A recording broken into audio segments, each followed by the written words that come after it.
Hello everybody, welcome to this episode.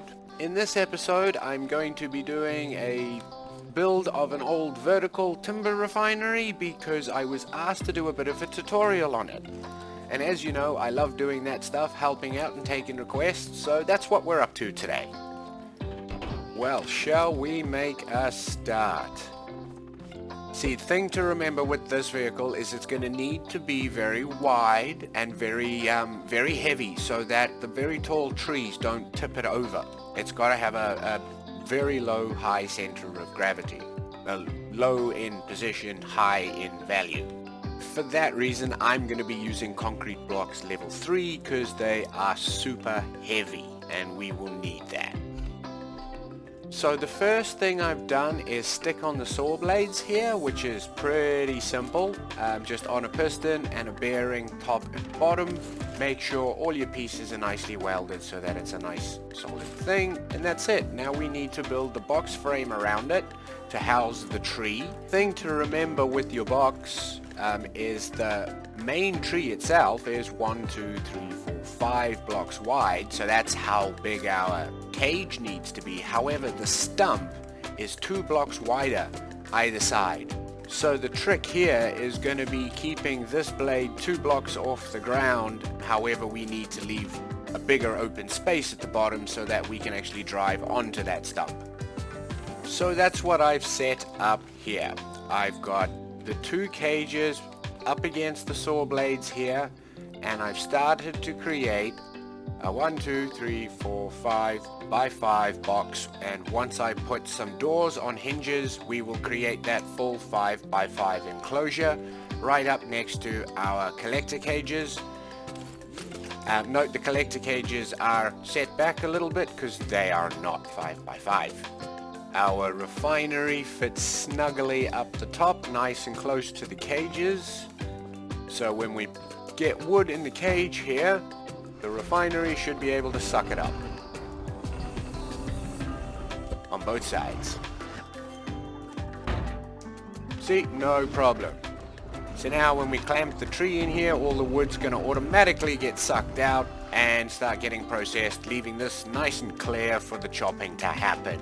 I've stuck on a chest and a seat and just filled in a few of the blocks, put in a little window because it looks cool, filled out the front, put some angle blocks on, but basically it's all the same. As you can see, it's actually a very simple design overall. Now I just need to set up the controller to drive the pistons and hook up the wheels and steering. And in here under the seat somewhere I will put in the couple of engines and things that are going to drive us.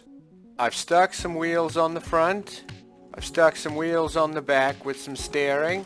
I haven't hooked anything up yet. I've stuck 2 engines and the fuel tank in the back. I'm going to leave it all open so you can see what's going on, but cover it up and make it all look nice if you're actually going to build it.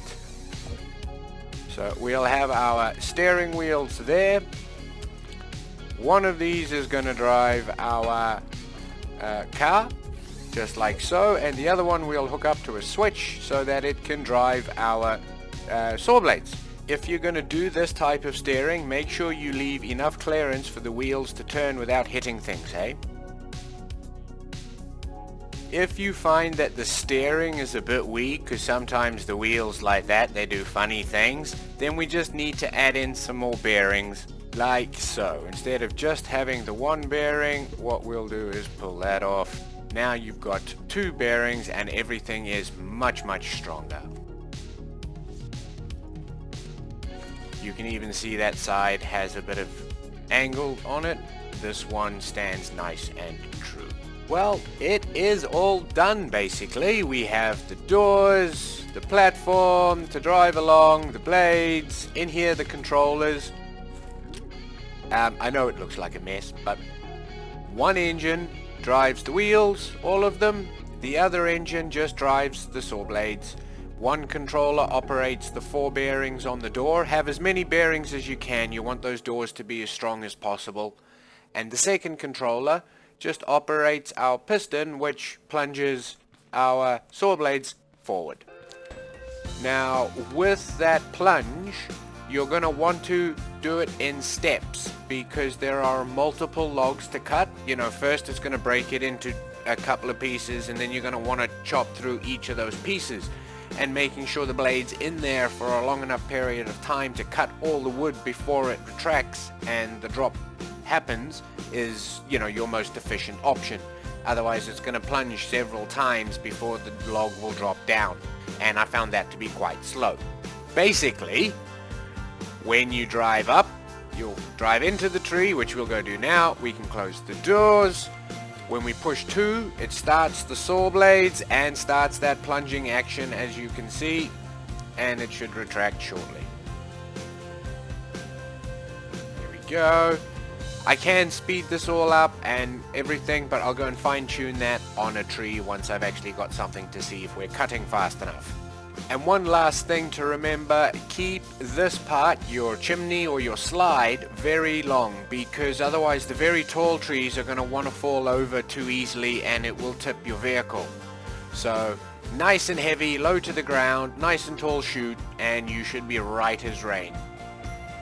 Well, it seems to drive and handle very well. I'm quite happy with it.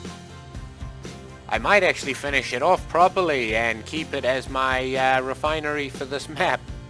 I forgot to mention the controller is on loop, which means sometimes when you turn it off, it's not going to retract all the way back, it's going to stay extended. You can put a timer in place, as I showed in my timer tutorial, to stop that, but otherwise just make sure you turn it off at the right time and it will be out of the way, and then you can drive up and get the next tree. Just like so. And then it'll stay back. I have also fine-tuned it now, and this is the setup and speed I'm using on my controller and piston. All we have to do is drive up to this big tree here. It'll work on the normal trees too, but the big trees are the hard ones, so we'll test it on that. Close the doors to pull us into position. Start the saws. We've chopped the tree down. I'm just going to get out, reverse a little bit just so that we're off that stump, and there we go. It is happening. And drop. It's nice when you cut all the bits of wood and the log drops in one plunge, like I said. Oh, we missed a bit there. I need to adjust the plunger a little more. I did increase the speed of it, so that changes. Let's just drop that down 1. As you can see, it works quite well. It will eat your logs, and you know, it doesn't really matter the size of the tree.